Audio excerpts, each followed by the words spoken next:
If you end up liking this video and finding it helpful, then give it a thumbs up and leave your comments below about what your experiences are of using this video. And also, if you haven't already, click the subscribe button and the bell button near the subscribe button so that you can be kept informed when future videos like this go live. So this is an adult bedtime story, and you can listen to this to just relax and fall asleep. But this also contains metaphors and therapeutic patterns to help people who want to lose weight and to achieve your ideal weight. So as you listen to me in the background, just take a moment to close your eyes and begin to relax. And you don't have to know how you're going to begin to relax, because you can just relax in your own unique way. And while you listen to me and relax, I'll tell you this adult bedtime story. And it's a story about a man who is sitting on a bench. And one day, a monk walking past is just walking past in a relaxed way, being mindful of each step that he takes. And as he walks past, he notices this man sat on a bench. He notices that the man appears to be sad.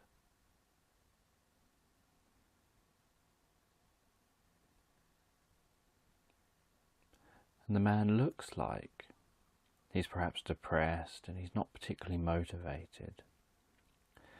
So the monk decides to sit down on the bench.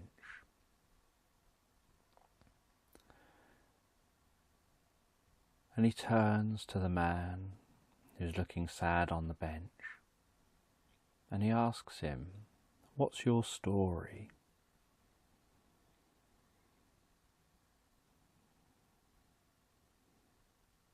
And the man doesn't respond. And so the monk calmly and firmly asks again, "What's your story?" And the way the monk asked helps jolt the man out of that world that he was in his mind. He shakes his head slightly as he brings himself round, and he turns towards the monk. He sees the monk sat there, and he starts to tell his story. He talks about how he had a beautiful wife. She was incredibly attractive. She seemed really sweet. But it turned out that she was bad for him. He did anything he could for her. He wanted her to be in his life. So he would do anything he could to try to make sure that that happened. But what he found was that all she did was took from him. And he felt good while he was with her. But then he ended up feeling bad when they were apart. And he kind of craved wanting to be with her. Even though he could see the harm she was doing to him. He spoke about how he didn't have much money. But he spent what he did have on his wife. But that meant that then he didn't have enough money for the essentials that he needed. He spent money on fast cars, expensive items.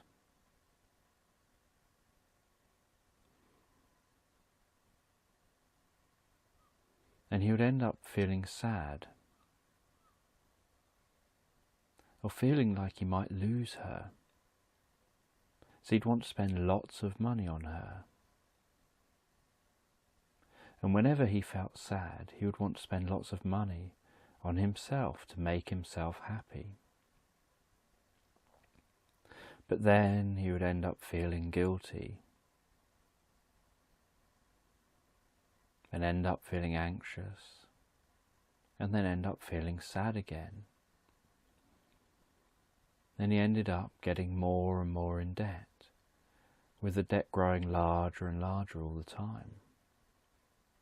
And he described to the monk that it's like a kind of sad, happy guilt cycle, where he'd feel sad, he'd spend lots of money to make himself feel happy, and then he'd feel guilty for all the money he spent, which would make him feel sad again, and the cycle would continue.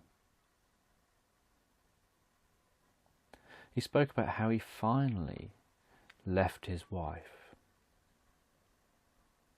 but now he feels like there's something missing in his life. Up to this point, the monk had just been paying the man attention, just listening, just absorbing what he's given.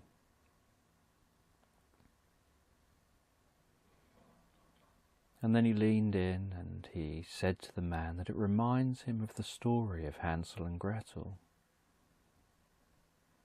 Reminds him of the story of the two of them finding a house made of sweets. And they eat the sweets and they kind of know that something's wrong with the house, but they like the sweets, so they eat the sweets. And they munch their way through the walls and they eat the sweets. And then the lady in the house keeps giving them more and more sweets, and they just accept them and keep eating and eating and eating, unaware that really they're being fattened up for the day that the witch can eat them. And the monk explained that the good thing about that story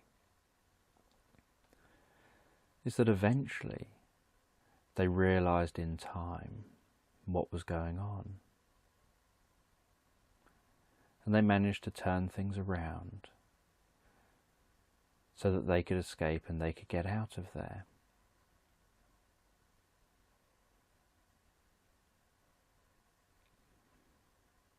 The monk explained that he could help the man to feel better. He could help the man to find a new path, to find a new way of filling that hole.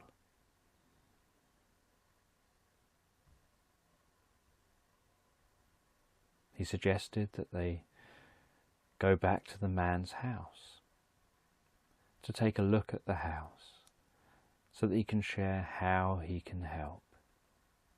And so the man and the monk walked down the road back to the man's house. And when they arrived at the man's house, the monk commented on the amount of junk that was in the house, all the stuff that the man had been buying over the years.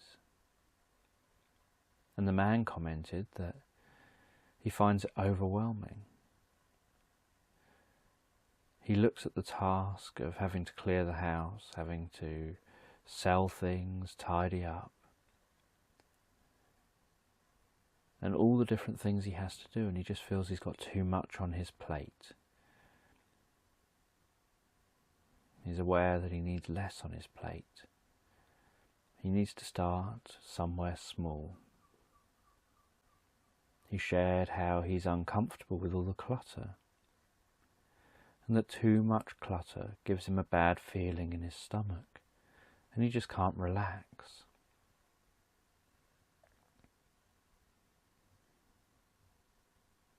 So the monk says that he'll start to help with the clutter, and that as the clutter clears, so the mind will clear also. And as the mind clears, so the man will begin to see things clearer and see where he can do and make different decisions and find a new path.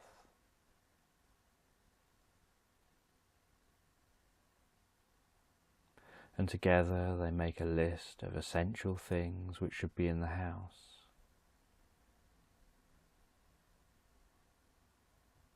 A list of the essential things he needs to do. A list of those things he needs to clear out.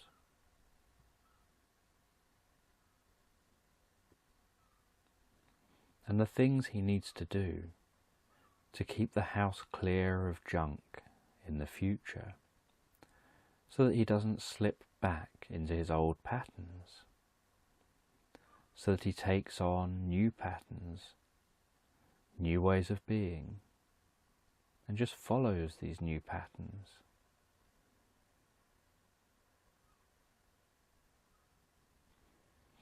And after the house is clear, the monk and the man walk around the house, at the clear kitchen, clear living room,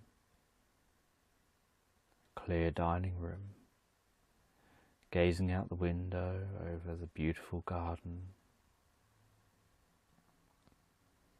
clear and organised bedrooms. All the rooms are organised. And the monk tells the man he'll teach him some helpful lessons for the future. So he asks the man to go to the beach with him. And the man complained. He said how he's no longer got a car, and so he can't go to the beach with the monk. And the beach is only a few miles down the road, so the monk suggests that they walk. And the man complained again. He complained that it's too much effort, it's too far to walk to the beach. And anyhow, he felt, the walk to the beach would be so boring. He's someone who prefers to jump in a car and be somewhere as quickly as possible. And the monk firmly insists. And he's got a way of kindly insisting things that encourages people to feel comfortable doing things that are for their own benefit. And the man and the monk walk to the beach. And as they walk to the beach,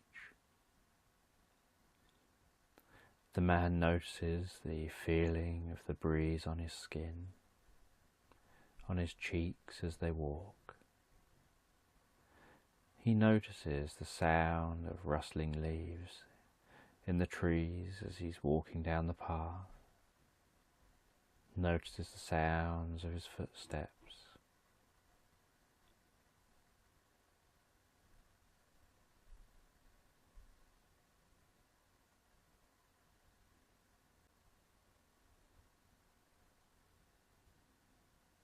And as he continues walking with the monk,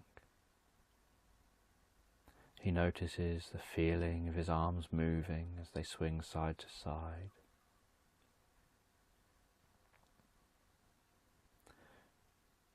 Notices the feeling of the ground beneath each footstep.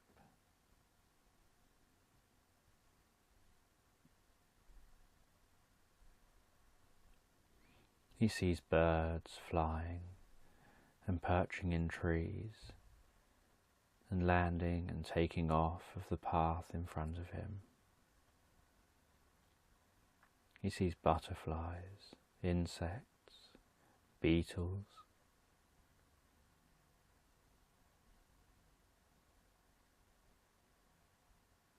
He sees so much he normally misses by speeding along in his car.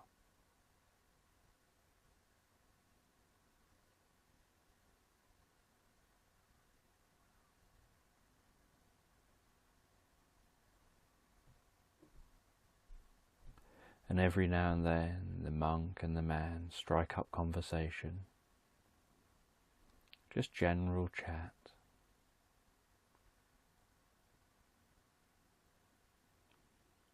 And at some point during the walk, the man goes inside his mind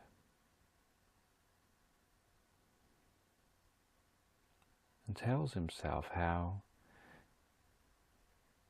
he's beginning to enjoy the journey. He'd always thought that the journey was the inconvenient part. That when you're going somewhere, the important part is where you're going. He'd never considered that you can enjoy your journey to the destination. He always thought you had to make the journey as quick as possible, because it's just a journey. Now he was beginning to realize that the journey doesn't have to be quick. The journey can be as long as the journey is. The important thing is enjoying that journey as much as you would enjoy the destination. And that sometimes plans change and you don't reach the destination you aimed for. But if you've enjoyed the journey, wherever you end up is okay. And the man gave a little smile. And with this, the monk looked over and said, "It looks like you enjoy walking after all." And the man smiled some more and began to pick up the pace. Because the man really was enjoying the journey now. He really was enjoying walking. He never thought he would enjoy walking. But now he's aware he'll probably walk far more often in the future.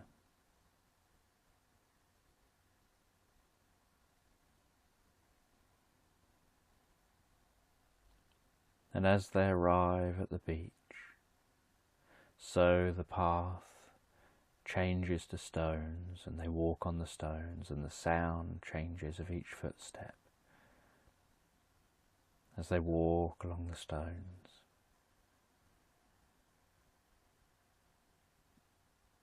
And the man's aware of the sound of the sea,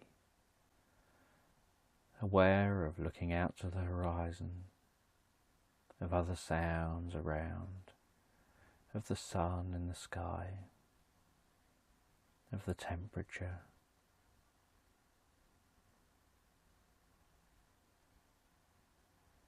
And they find somewhere to comfortably sit down on the beach.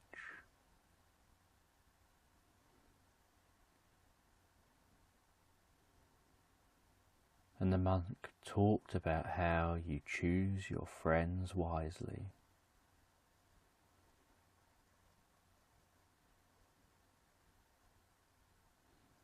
About how some people can be a problem and difficult to deal with.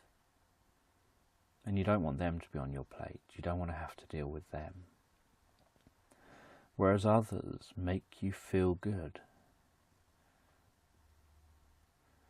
Others make you happy, and in doing so, they boost your health and your well-being.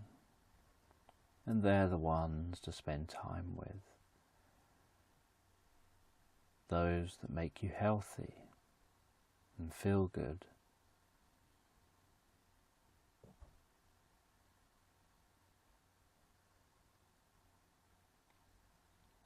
And the monk says to the man, while he sat on the beach, to take a moment to close your eyes. And with your eyes closed, in a moment, I'm going to reach over and lift up your hand.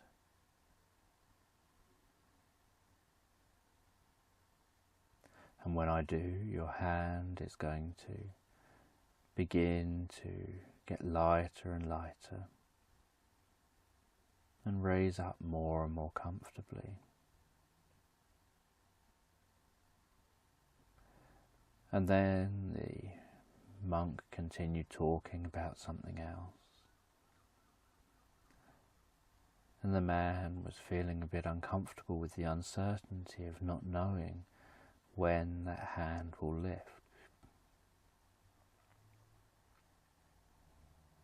He was trying to hear the monk, he could hear the sea, he could feel the breeze.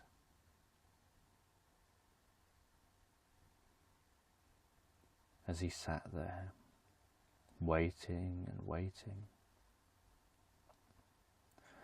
And what he began to notice was that as that man sat there waiting, as time ticked by, and the monk wasn't reaching over and lifting that arm,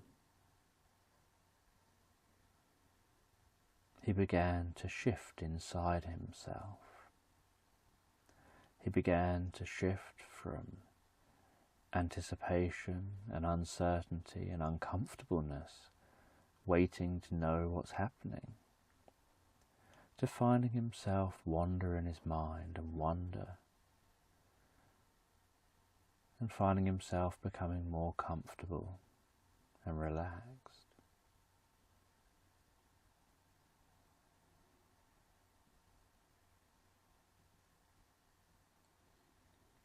And he noticed how he was relaxing deeper and deeper with each out-breath, and that as he was relaxing deeper and deeper with each out-breath, so each out-breath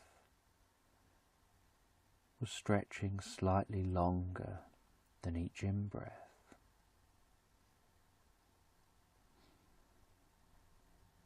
And he began to notice that this is how to relax yourself.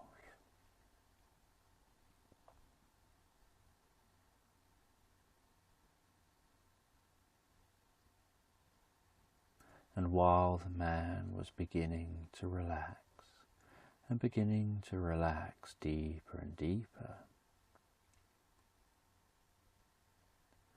he mentioned that his brain constantly seemed to be on the go.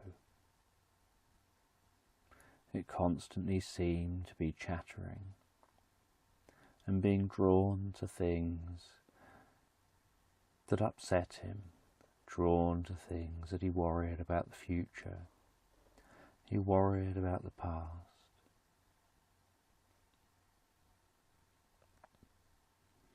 He would tell himself that he was bored. He would say lots of negative things to himself.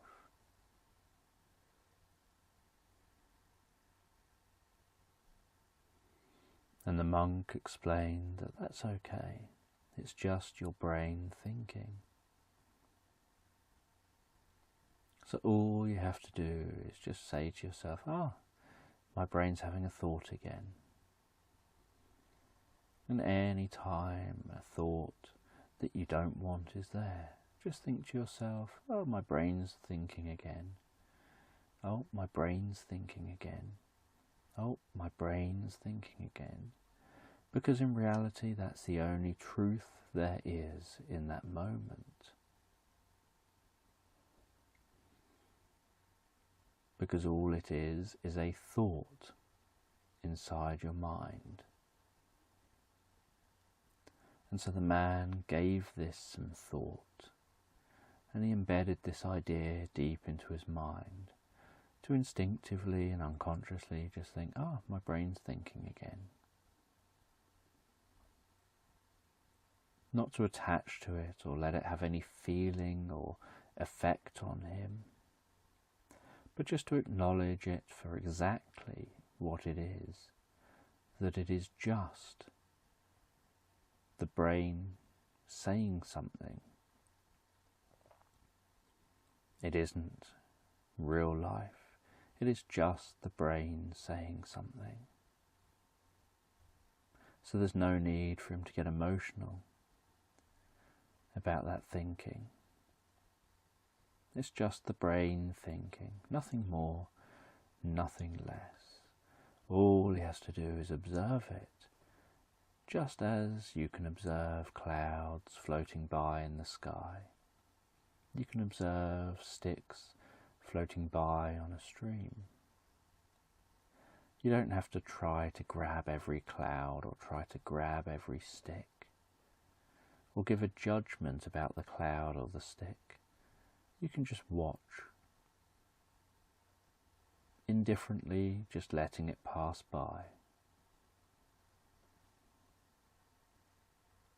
And while the man continued to sit quietly, the monk asked him to begin to observe your surroundings.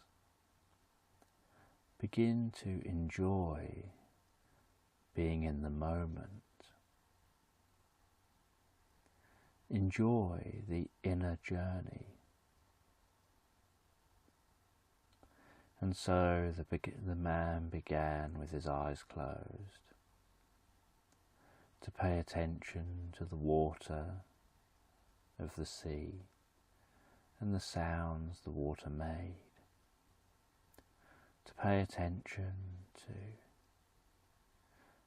sounds around him, to the sound of the wind, to the feelings of the breeze, of the ground beneath him.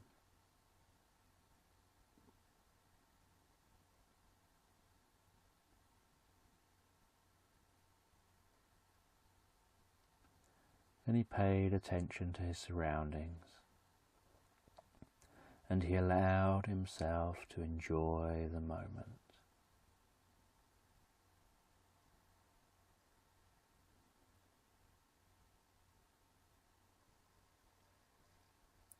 And almost like drifting comfortably asleep, he drifted into an inner journey of discovery, personal growth and development.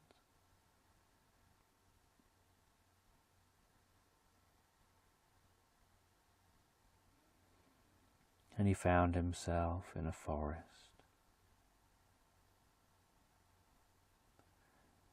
And everywhere he looked, everything looked the same.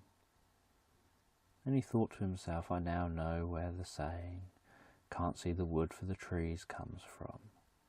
Because being in the middle of the forest, he couldn't see anything. He couldn't make out anything. It all just looked the same. Most of the sounds echoed around the forest, and he couldn't work out what direction they came from. Then he walked through the forest, found his way through the forest. He figured out how to find his path, and he had to cut his path through to make it easier to walk. And he knew that by cutting his path through, it would be easier to follow that path back. And after some time of cutting through, he found a shack deep in the forest. And in the shack he found a chair, and in that chair he relaxed. And while he relaxed deeply in that chair, he drifted off into the most profound, deep, relaxing sleep.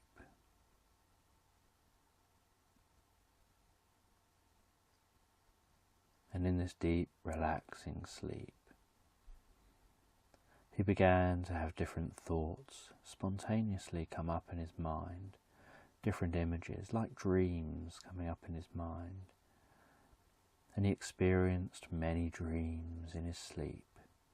And while he experienced many dreams in his sleep, he found healthy alternatives to old habits, new and healthy ways of living life. And these new and healthy ways of living life embedded themselves in the neurology as part of who he is.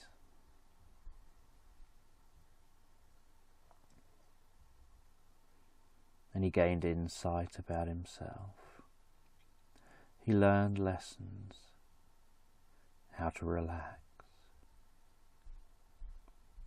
how to control urges,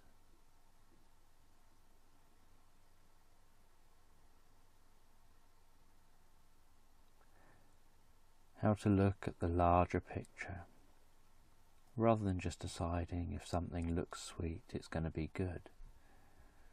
Instead, knowing that sometimes there's more to something than what you see on the surface.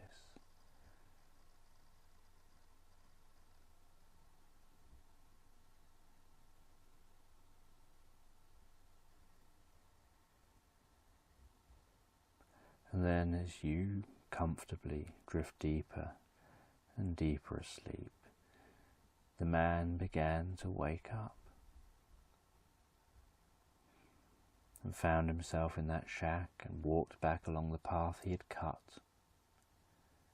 And on his journey back he cut it a little wider, knowing that every time he visits this place and every time you listen to this, that the path will be easier and easier to follow because it's cut wider and wider. And he knew he'd found some answers to help him to become the person he wants to be.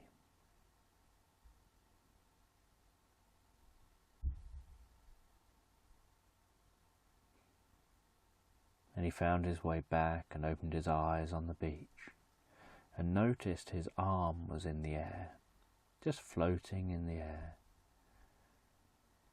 And he slowly lowered his arm to his lap and then opened his eyes again. And he felt this was the first time he truly opened his eyes, that the world he was living in before, the way he was living before, his eyes truly weren't open. And now his eyes are open. And he began to enjoy that feeling of knowing changes have taken place in your mind and body. And he sat for a while talking to the monk, gaining lots of helpful information and all you need to know.